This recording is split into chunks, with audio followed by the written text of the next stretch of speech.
안녕하세요 여러분, 우리 2학기 한국사 세 번째 수업 시간입니다. 지금 2학기 한국사 수업 같은 경우는 1945년 8월 15일을 시작으로 해방 3년사에 대해서 먼저 다루고 있습니다. 45년부터 48년까지에 있었던 다양한 사건들을 정리하면서 우리가 좌우의 대립이나 아니면 미소의 갈등으로 인해서 결국 임시로 그어졌던 38도선이 남북의 분단선으로 어떻게 보면 고착화되는 과정을 살펴봤는데요. 그 과정 속에서 벌어졌던 다양한 사건들, 그 의미들을 정리하는 게 지난 시간까지의 어떻게 보면 우리의 과제였다고 한다면, 이번 시간에 우리가 살펴볼 건 우리가 살고 있는 이 38도선 이남 지역, 그러니까 지금은 휴전선 아래 지역이 되겠죠. 이 휴전선 아래 지역에 있는 대한민국 정부가 어떤 과정을 거쳐서 수립되게 되었는지 그 내용에 대해서 살펴보도록 하겠습니다. 자, 이 대한민국 정부 수립 과정에서 중요한 선거가 있죠. 그게 뭐냐? 여기 나오는 50 총선거입니다. 1948년 5월 10일 UN 한국임시위원단의 감시 아래 우리 역사 최초로 국회의원을 뽑기 위해 실시된 민주적인 총선거였습니다. 자, 한 가지 기억을 해둘 건 아쉬운 이야기이긴 하지만 한계가 있죠. 어디에서만? 남한 지역에서만 실시가 되었다. 왜냐하면 이 UN 한국임시위원단의 감시를 이 북지역에서는, 38도선 이북 지역에서는 북한의 정치인들과 소련의 거부로 인해서 이 감시위원단이 들어갈 수 없었기 때문에 결국에는 소총회의 결정으로 가능한 지역에서만 실시하게 되어 있었잖아요. 그래서 남한 지역에서만 실시되었었다는 거 기억을 좀 해두실 필요가 있습니다. 이게 바로 50 총선거입니다. 자, 총선거는 기억을 해두실 게 국회의원을 뽑는 선거입니다. 자, 우리가 기억을 좀 해두실게요. 크게 보면 선거가 총선 말고도 대선이나 아니면 지선 같은 것들이 있는데요. 대선은 일반적으로 대통령을 선출하는 선거를 대선이라고 부르고요. 자, 지선 같은 경우는 지방자치단체와 관련된 직책을 선출을 할 때 지선, 지방선거라고 보통 이야기를 합니다. 자, 총선은 뭘 뽑는 거다? 국회의원, 국민의 대표, 국민의 어떻게 보면 의사를 국정에 반영할 수 있는 국회의원을 선출하는 선거라는 거 기억을 좀 해주셨으면 좋겠습니다. 뭐가? 총선이. 우리 총선과 대선이 아마 이야기가 앞으로 많이 나올 텐데요. 이 총선과 대선 정도는 구분을 좀 하시는 게 좋겠죠. 자, 우선 국회의원을 선출합니다. 왜냐하면 국회의원을 선출해야지만 법률을 제정할 수 있거든요. 자, 그리고 그 국회가 제일 먼저 정해야 되는 법률은 국가의 기본적인 어떻게 보면 원칙이라든지 틀, 그리고 국민이 누릴 수 있는 권리와 의무를 규정하는 헌법을 만드는 거죠. 자, 헌법을 제정하는 국회라고 해서 제1대 초대 국회를 제헌국회라고 합니다. 이 제헌국회가 50 총선거를 통해서 선출이 되는 거죠. 단원제로 구성이 되어 있었고요. 하나의 어떻게 보면 조직으로 국회가 구성이 되어 있었다는 거고요. 이 국회 정원은 인구 비례에 따라서 총 300석이 배정되어 있었습니다. 자, 그 중에서 남쪽 지역에 200석만 먼저 선출을 하고 나중에 선거가 가능해지면 북한 지역에 100석을 선출하겠다라고 해서 일단 유예를 뒀던 겁니다. 자, 38도선 이북 지역은 선거가 가능해질 때 선출하려고 했었다는 거 기억을 좀 해두실 필요가 있고요. 자, 이 제헌국회를 어떻게 보면 구성한 50 총선거는 21세입니다. 자, 나이도 좀 기억을 해주시고요. 점점 낮아지는 거겠죠, 지금까지. 21세 이상 모든 국민이 보통, 평등, 비밀, 직접 선거라는 선거의 4대 원칙에 따라서 참여를 했고요. 자, 알아둘 거, 이것도 좀 기억해둘 필요가 있습니다. 김구라든지 김규식 등 남북 협상파나 일부 좌익 세력 같은 경우는 선거에 참여하지 않았다라는 거. 즉, 일부 중도 세력과 그 다음에 우익 세력들이 주축이 돼서 이 50 총선거는 치러졌다고 기억을 해두시면 되겠습니다. 자, 그 결과 아까도 얘기를 했지만 이 총선은 뭘 선출한다? 국회의원을 선출한다. 총 198명의 국회의원이 선출되는데요. 200명이 아니고 198명이었던 이유는 제주 4.3 사건으로 그 당시에 제주도가 어떻게 보면 통제가 되어 있고 상당히 큰 혼란이 벌어지고 있었기 때문에 정족수 미달로 인해 가지고 투표가 성사가 되질 못해요. 자, 그래서 그 선출이 불가능했던 제주도 선거구 두 곳은 다음에 선거가 실시가 됩니다. 우선은 198명으로 무슨 국회가 출범한다? 제헌국회가 출범한다. 자, 근데 요거 하나 알아둘 거는요. 일반적으로 국회의원의 임기 같은 경우는 4년인데요. 제헌국회 같은 경우는 특별한 국회, 즉 헌법을 제정하는 데 목적이 있었던 국회다 보니까 임기가 2년으로 다른 국회와는 조금 달리 짧습니다. 자, 요거 반드시 기억을 좀 해주셔야 돼요. 제헌국회 같은 경우는 임기가 2년이었다는 거. 198명의 국회의원이 선출되면서 그 198명의 국회의원들이 여러 논의를 거치면서 뭘 만든다? 헌법을 만들게 된다. 자, 다시 한번 얘기하는데 헌법을 만드는 국회라고 해서 초대 국회를 제헌국회라고 부릅니다. 자, 구성을 살펴보시면요. 아까도 잠깐 얘기를 했지만 이 선거 자체에 중도 세력, 김구나 김규식 같은 남북 협상파라든지 아니면 좌익 세력들은 참여하지 않았어요. 자, 그러다 보니까 우익 성향을 띠는 사람들이 이 국회에 상당히 다수 참여를 하게 되는데요. 대표적으로는 이승만이 있습니다. 자, 이승만이 이끌던 그 당시에 대한독립촉성국민회라는 조직이 있었는데요. 여기서 55석을 차지하고요. 그 외에도 다양한 정당들이 참여를 하는데요. 좀 특징은 이 당시에는 무소속이 상당히 많이 당선되었다는 겁니다. 지금은 우리가 상상하기가 좀 힘들죠. 근데 아무래도 이 시기까지는 우리가 정당 조직이라든지 정당의 역사 같은 것들이 워낙에 짧다 보니까 그런 정당 정치의 기반 같은 것들이 좀 강하지 않았어요. 그러다 보니까 개인적으로 명망이 높은 사람들이 무소속으로 출마하는 경우들이 많았다는 거 좀 기억을 해두시면 되겠고요. 이 무소속 중에는 일부 중도 세력들이 꽤 포함이 되어 있었습니다. 그러니까 우익 세력들과 중도 세력들이 어떻게 보면 참여를 했던 게 제1국회라고 생각하시면 되는데요. 기본적으로 국회 이끌 의장을 선출해야겠죠. 이 국회의장, 초대 국회의장에는 이승만이 선출이 됩니다. 한국민주당, 이 대한독립촉성국민회뿐만이 아니라 한국민주당 같은 우익 성향의 정당과 우익 성향의 의원들의 지지로 이 이승만이 초대 국회의장으로 선출되고 이 이승만의 어떻게 보면 지도에 따라서 이제 국회 회기가 열리게 되는 겁니다. 자, 첫 번째 활동으로는 기본적으로는 국호를 정해야겠죠. 그 국호가 바로 대한민국입니다. 이 대한에서 한이라는 표현은 기본적으로는 우익 성향에 어떻게 보면 있었던 정치인들이 좀 선호를 했어요. 좌익 같은 경우는 기본적으로 조선을 좀 선호를 했고요. 중도 세력 같은 경우는 고려라는 국호를 좀 선호를 했는데요. 결국에는 대한이라는 국호가 선정이 되고 국민의 어떻게 보면 주권, 국민의 주권이 있는, 국민이 주권을 가진 나라라는 뜻에서 민국이라는 단어가 붙습니다. 자, 그래서 우리나라 국호가 대한민국으로 결정이 되고 그 이후에 재헌헌법의 제정 및 선포가 1948년 7월 17일에 있게 되는 거죠. 자, 이게 오늘날 재헌절의 기원이 되는 겁니다. 자, 그럼 재헌헌법의 기본적인 특징을 살펴봅시다. 방금 얘기했지만 7월 17일에 서명되고 공포된 헌법인데요. 교과서 227쪽의 구체적인 내용들은 나와 있습니다. 이 교과서 227쪽의 내용들을 같이 살펴보면서 우리가 내용을 살펴보셔야 되는데요. 기본적으로는 삼권 분립, 즉 민주적인 어떻게 보면 정치를 운영하기 위해서 행정, 입법, 사법의 권리를 셋을 분리해 놓은 삼권 분립의 원칙이 들어가 있고요. 자, 기억해 두실 거, 대통령 중심제입니다. 자, 이 헌법을 어떻게 보면 제정하는 과정에서 제일 논쟁이 심했던 게 이 정권의 형태를 어떻게 규정할 거냐였어요. 원래 헌법 초안에는 내각 책임제, 즉 의회를 중심으로 한 전국 운영, 그 정치 형태가 규정이 되어 있었는데요. 이승만을 비롯한 사람들이 여기에 반발하면서 대통령 중심제를 주장하고 나섭니다. 자, 그럼으로써 최종적으로는 결국 대통령 중심제를 채택하게 되는 거죠. 자, 그런데 기본적으로 이 헌법 초안에 의회를 중심으로 한 전국 운영에 대한 구성이 있었기 때문에 대통령 중심제임에도 불구하고 이 대통령의 권한을 견제할 수 있는 견제책이 상당히 많이 들어가 있습니다. 자, 그 중에 첫 번째가 뭐냐면 요 내용이에요. 대통령을 국회에서 선출하도록 한 거죠. 자, 그걸 간접선거제라고 합니다. 자, 즉 그러니까 헷갈리지 마셔야 될 게 초대 대선 있죠. 초대 대통령 선거는 전 국민이 투표권을 행사한 게 아닙니다.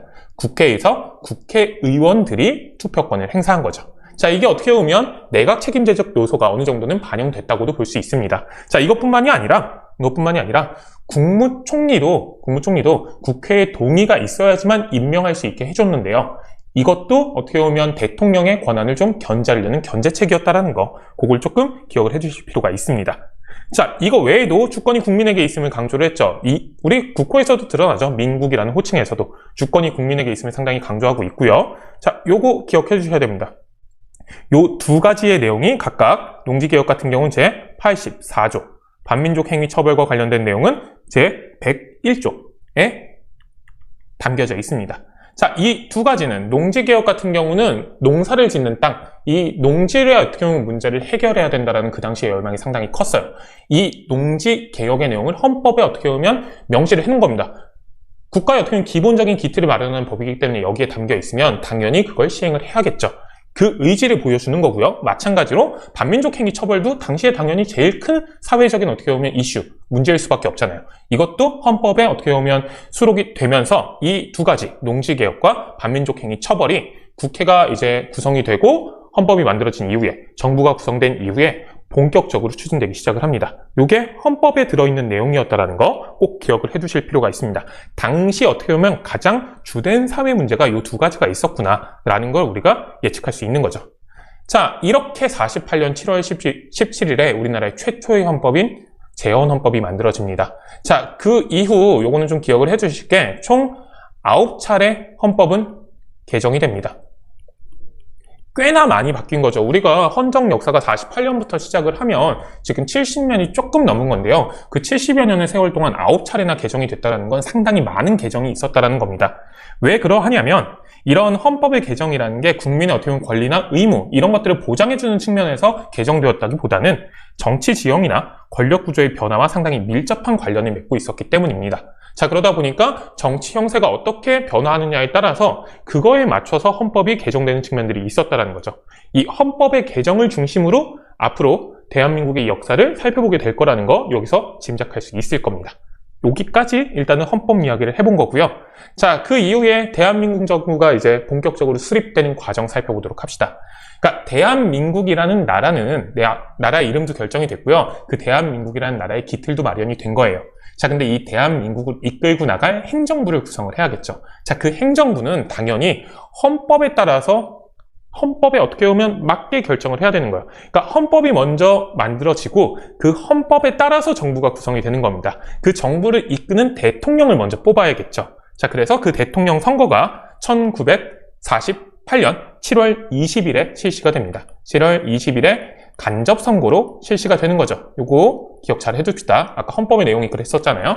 자, 이 간접선거를 통해서 이승만이 대통령으로 선출이 되고요. 이시영이 부통령으로 선출이 됩니다. 자, 그리고 대통령이 각각 대법원장으로 김병로라는 인물을 임명하고 국무총리로 이범석을 임명함으로써 내각이 구성 완료가 되고 이걸 통해 대한민국 정부가 일단은 성립이 되는 겁니다. 자, 그리고 해방 3주년을 맞이하여 그날에 맞춰 대한민국 정부가 수립되었다는 것을 국내외에 선포하게 되는 거죠. 자, 그리고 그 즉시 미 군정에서 모든 행정권을 넘겨받음으로써 미 군정이 행사하고 있던 모든 권한들을 대한민국 정부가 행사할 수 있게 되는 겁니다. 자, 그리고 1948년 여기다가 연도만 써놨는데요. 1948년 12월에 있었던 유엔 총회에서 대한민국 정부를 선거가 가능하였던 한반도 내에서 유일한 무슨 정부? 합법정부라는 결의안이 통과가 되면서 대한민국 정부가 국제적으로 어떻게 보면 승인을 받는데 성공하게 됩니다. 자, 이렇게 해서 우리가 대한민국 정부가 수립되는 과정에 대해서 살펴봤습니다. 많이들 헷갈리는 내용이 있어가지고 선생님이 간략하게 이제 순서만 좀 정리를 해주면요. 기본적으로는 어떻게 보면 유엔 소총회 결정에 따라서 선거가 가능한 지역, 즉 남한 지역에서 50 총선거가 열립니다. 이 총선거를 통해서, 즉 총선을 통해서 국회의원이 선출이 되죠. 초대 국회의원들이 선출이 되면서 이 국회의원들의 제일 시급한 업무가 뭘까요? 국가의 기틀인 헌법을 제정하는 겁니다. 자, 그래서 최초로 구성된 국회를 우리가 헌법을 제정하는 국회라고 해서 재헌국회라고 했었죠. 이 재헌국회에서 다양한 헌법의 내용들을 이렇게 쭉 심의를 하면서 결국에는 7월 17일에 이 헌법을 공포하게 되죠. 자, 그럼으로써 이 헌법에 따라서 국가 그리고 정부를 구성하게 되는 겁니다. 이 헌법에 따라서 정부를 이끌고 나갈 대통령을 선출하는데 간접선거로 선출을 했었죠, 초대에는. 자, 그리고 이 대통령이 그 다음에 대법원장이나 국무총리를 임명함으로써 내각을 구성하게 되고요. 이걸 통해서 대한민국 정부가 수립되게 됩니다. 이게 1948년 8월 15일까지의 상황인 겁니다. 자, 50총선거부터 8.15 대한민국 정부 수립 때까지의 순서 조금 헷갈릴 수 있기는 한데요. 이 순서도 당연한 어떻게 보면 생각을 해보면 논리적으로 생각하면 당연히 필요한 절차가 있는 거예요. 헌법이 기본적으로 가장 밑바탕이 되는 거라는 거 꼭 잊지 않으시면 순서가 헷갈리지 않으실 겁니다. 자, 이렇게 드디어 한반도에서 새로운 정부가 탄생했습니다. 물론 이 한반도의 새로운 정부인 대한민국 정부가 한반도 전체 지역을 어떻게 보면 장악하고 있지는 못했지만 결국에는 우리가 독립을 하고 해방을 하고 나서 그렇도록 꿈꿨던 우리 민족의 어떻게 보면 국가를 만들게 된 거죠. 자, 문제는 이렇게 새롭게 탄생한 대한민국 정부 같은 경우는 장밋길이 이렇게 펼쳐져 있었던 게 아니에요. 가시밭길이었어, 오히려. 왜냐하면 경제적으로나 정치적으로 너무나도 심각한 문제들이 많았기 때문입니다. 자, 기본적으로 경제적으로는 그 당시에 해방을 맞은 이후에 사회가 너무나도 혼란스럽다 보니까 엄청나게 많은 물가 폭등이 벌어지게 됩니다. 자, 게다가 잘 생각을 해보시면요. 우리가 해방을 맞이한 이후에 국외로 끌려갔던 우리 동포들이라든지 아니면 국외에서 활동하던 다양한 동포들이 들어오면서 엄청나게 인구 증가가 벌어지게 돼요. 그 과정에서 실업도 상당히 심해지겠죠. 자, 이런 어떻게 보면 경제적인 혼란 속에서 미군정 같은 경우는 우리가 45년부터 48년까지 이 남한 지역을 차지하고 있었던 미군정 같은 경우는 경제적으로 정책을 상당히 어떻게 보면 제대로 운영하지를 못합니다. 기본적으로 미국이기 때문에 자본주의를 추구하는 국가이기 때문에 자유경제 정책을 추구하는 것 같은데요. 워낙에 어떻게 보면 사회가 혼란스럽다 보니까 중간중간에 통제경제책으로 이렇게 전환하는 경우들이 있었는데 그게 매끄럽지 못하다 보니까 오히려 일관성이 없어서 상당히 어떻게 보면 경제적인 혼란을 또 가중시킨 측면들이 좀 있어요. 자, 그리고 또 중요한 건 기본적으로 남한 지역이 어떻게 보면 약점입니다. 일제가 우리가 조선 공업화 정책을 1930년대 초반부터 실시를 하는데요. 이 조선 공업화 정책의 핵심은 뭐냐? 되는 데를 적극적으로 지원해 주자는 거예요. 그게 어디냐? 한반도 북부 지역입니다. 한반도 북부 위주의 공업화 정책이 1930년대부터 1940년대까지 일제강점기 때 펼쳐지고 있었던 겁니다. 자, 그러다 보니까 우리가 38도선을 기준으로 분단이 된 이후부터는 남한 지역 같은 경우는 북부 지역에 비해서 공업화가 어떻게 보면 진척이 없었기 때문에 경제적으로 상당히 곤란한 상황에 처해 있었던 겁니다. 남한 지역 같은 경우는 산업이 농업에 너무 편중되어 있었던 거예요. 그러다 보니까 우리가 38도선이 이렇게 분단이 된 이후에 남한 지역 같은 경우는 당장 쓸 수 있는 물건들, 즉 공산품들이 부족하는 문제까지 생깁니다. 자, 그리고 전력 문제 이런 것도 많이 생기고요. 자, 그러다 보니까 우리가 새롭게 출범한 정부 같은 경우는 물가를 억제하고 경제를 재건하는 계획을 수립하는 게 상당히 중요했겠죠. 문제는 이런 경제 정책들이 제대로 추진되지 못할 정도로 정치적으로 큰 혼란을 겪고 있었다는 겁니다. 자, 기본적으로 좌익과 우리의 대립은 계속해서 이어졌고요. 이로 인한 혼란도 상당히 심했습니다. 자, 아까도 잠깐 얘기를 했었지만 50 총선거에 일부 좌익 세력이라든지 아니면 중도 세력들이 거의 대부분 참여를 하지 않았어요. 그러니까 무슨 얘기냐면 당시 정부가 수립되기는 했지만 이 단독 정부에 반대하는 세력들이 여전히 존재했었다라는 겁니다. 자, 그러다 보니까 새롭게 출범한 이승만 정부 같은 경우는 어떻게 보면 정부의 정당성 측면에서 상당히 어떻게 보면 약한 부분들, 약한 고리들이 분명히 존재를 했었던 겁니다. 자, 여기에 이승만 정부가 어떻게 대응을 하느냐? 반공체제를 강화하는 형태로 대응을 하게 됩니다. 자, 뭐에 반대한다? 공산주의에 반대한다. 즉, 상당히 극단적인 어떻게 보면 우익 중심의 정치를 운영을 하면서 반대 세력들을 어떻게 보면 공산주의 추종 세력들로 몰아가면서 우리가 보통 빨갱이라고 비하를 하죠. 이 빨갱이로 몰아가면서 자기의 정적들을 제거하는 식으로 어떻게 보면 자기 권력을 강화시키고 정치를 안정화시키려는 형태로 정국이 운영이 됩니다. 그 과정에서 특히 국회 안에 이승만 정부에 어떻게 보면 정책 운영에 반대하던 반대 세력들이 많아지게 되는데요. 이 반대 세력을 제거하는 일들이 벌어집니다. 대표적으로는 우리가 다음 시간에 또 다루게 될 텐데요. 국회 프락치 사건이라는 게 있었습니다. 이게 1949년에 있었던 사건인데요. 프락치라는 단어가 좀 어색하죠. 간단하게 얘기하면 간첩이에요. 국회에 있던 이승만의 반대 세력들을 북한의 간첩으로 몰아가지고 이들을 구속시키고 국회에서 활동을 못하게 만들어버리는 겁니다. 물론 이 과정에서 다양한 조작들이 일어났고 고문도 있었다는 게 밝혀지게 되는데요. 결국엔 이 직후에 또 전쟁이 터지면서 그게 흐지부지 되면서 되게 제대로 진상이 규명이 안 돼요. 자, 어쨌든 중요한 건 이 국회 프락치 사건 같은 것들이 터지게 되면서 국회 내의 반대 세력들을 어떻게 보면 빨갱이, 공산주의 세력을 몰아가지고 활동을 못하도록 아예 제약을 할 수 있게 되는 겁니다. 자, 그런 반공체제가 상당히 강화된다는 건데요. 요거랑 관련해서 국회 프락치 사건 이후에 자, 요것도 좀 기억을 해주실 필요가 있습니다. 반민특위가 결국에는 해산된다는 거. 반민족 행위 처벌 등이 어떻게 보면 그 당시에 상당히 중요한 이슈였잖아요. 즉, 친일파를 청산하기 위해서 친일파에 대해서 조사하고 어떤 기소를 하는 역할을 했던 반민특위라는 게 있었는데 이 반민특위가 국회 프락치 사건을 어떻게 보면 계기로 해서 해산되기도 합니다.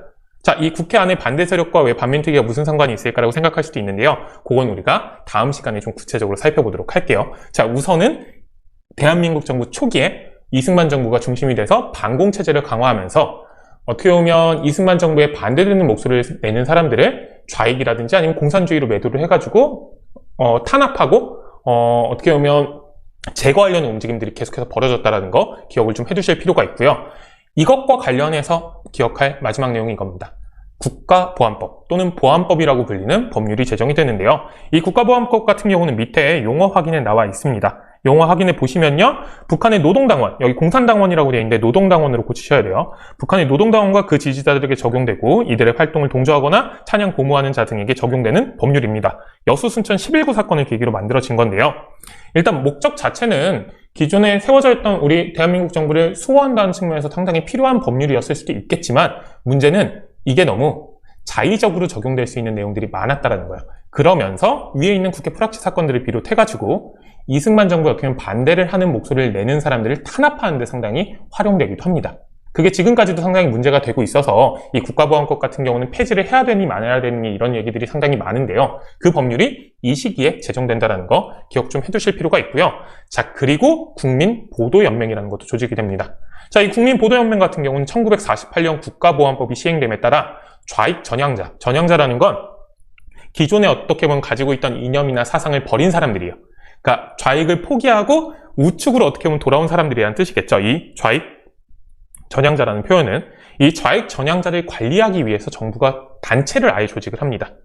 자, 그러니까 어떻게 보면 정부 차원에서 사상을 통제하겠다라는 그런 의도를 보여주는 건데요. 문제는 이 직후에 1950년에 우리가 6.25 전쟁이 터지잖아요. 그 6.25 전쟁이 터진 이후에 남북 간의 어떻게 보면 갈등이 상당히 더욱더 심해지죠. 어떻게 보면 적이 되는 거잖아요. 이제 완전히 서로 죽고 죽이는. 자, 그러다 보니까 대한민국 정부 어떻게 보면 치하에 있던 곳에서 국민보도연맹에 가입되어 있던 사람들이 전쟁 과정에서 북한에 어떻게 보면 추종하는 세력이라는 혐의를 도리어 또 뒤집어 써버리는 거예요. 그러다 보니까 이들에 대한 학살이 이루어지기도 합니다. 문제는 이 국민보도연맹이 전쟁 전에 처음에 만들어졌을 때 규모를 키우려다 보니까 그러니까 좌익하고 전혀 관련 없는 사람들까지 끌어모아가지고 조직을 엄청나게 규모를 키워놓은 측면이 있었다는 거예요. 자, 그러다 보니까 전쟁 중에 좌익과 관련한 사람들이 등록되어서 수많은 사람이 희생되는 문제도 나타나게 되죠. 자, 그런 것들이 그 당시 어떻게 보면 상황입니다. 자, 즉 중요한 거 정치든 경제든 그 당시에 상당히 큰 혼란이 벌어지고 있었고 특히 정치적으로는 반공체제가 강화가 되면서 어떻게 보면 정부와는 다른 목소리를 내는 사람들의 어떻게 보면 입지가 상당히 서서히 줄어들고 있었다는 거. 이건 아무래도 분단 이후에 좌익과 우익 간의 갈등, 즉 남북 간의 갈등이 계속해서 고조되는 것과 연동되었다고 볼 수도 있는 겁니다. 이걸 통해서 어떻게 보면 한반도에 있었던 다양한 어떻게 보면 비극들이 나타나게 되는 거겠죠. 자, 이렇게 50 총선거, 그리고 재헌헌법, 대한민국 정부 수립 과정, 그리고 그 이후의 분위기에 대해서 살펴봤습니다. 자, 지금까지 우리가 해방 3년사라고 불리는 45년부터 48년까지의 일을 다루어 봤는데요. 잘 생각을 해볼 건 이 해방 3년사 동안 있었던 다양한 갈등으로 인해서 좌우익 간의 갈등과 그 다음에 남북 간의 갈등이 상당히 고조되었다는 겁니다. 자, 그리고 이런 고조되었던 갈등들이 결국에는 결정적으로 폭발해버린 게 바로 6.25 전쟁이죠. 북한이 남침을 함에 따라서 시작된 6.25 전쟁, 그리고 이 6.25 전쟁 과정에서 있었던 다양한 어떻게 보면 사건과 그 다음에 전투, 그 다음에 다양한 희생들로 인해서 남북 간의 어떻게 보면 이제 갈등이 아니죠. 남북이 적이 돼서 서로 죽고 죽이는 관계가 돼버리게 되는 겁니다. 자, 그때까지 벌어졌던 일들을 우리가 다음 시간에 마무리를 해볼 텐데요. 6.25 전쟁 이전에, 자, 아까 잠깐 이야기를 했지만, 그 당시 어떻게 보면 우리가 해방을 맞은 이후에 가장 중요한 문제는 그때까지 어떻게 보면 경제적으로 가장 큰 문제가 됐던 지주 소작제. 즉, 너무나도 많은 땅을 소수의 지주들이 독차지하고 있는 문제. 이런 경제적인 어떻게 보면 구조, 이 문제를 어떻게 해결할 것이냐. 자, 그리고 친일파, 친일 세력들, 친일 부역자들, 민족 반역자들을 어떻게 처단할 것이냐. 요 과제가 45년 이후에 계속해서 해결되지 못한 채 48년까지 이어지고 있었잖아요. 요 과제가 드디어 48년 이후에 어떻게 보면 청산하고 그 다음에 해결하기 위한 노력들이 시작됩니다. 그 내용까지 다음 시간에 살펴보면서 우리가 해방 3년사를 마무리하도록 하겠습니다. 자, 여기까지 듣느라고 되게 고생 많으셨고요. 우리 어려운 부분들은 이제 거의 대부분 정리가 돼 갔으니까 다음 시간에는 두 가지, 농지개혁과 반민족행위 처벌, 여기에 초점을 맞춰서 이것들이 어떻게 시도되었는지 그 내용들을 살펴보도록 합시다. 자, 오늘 수업은 여기까지입니다.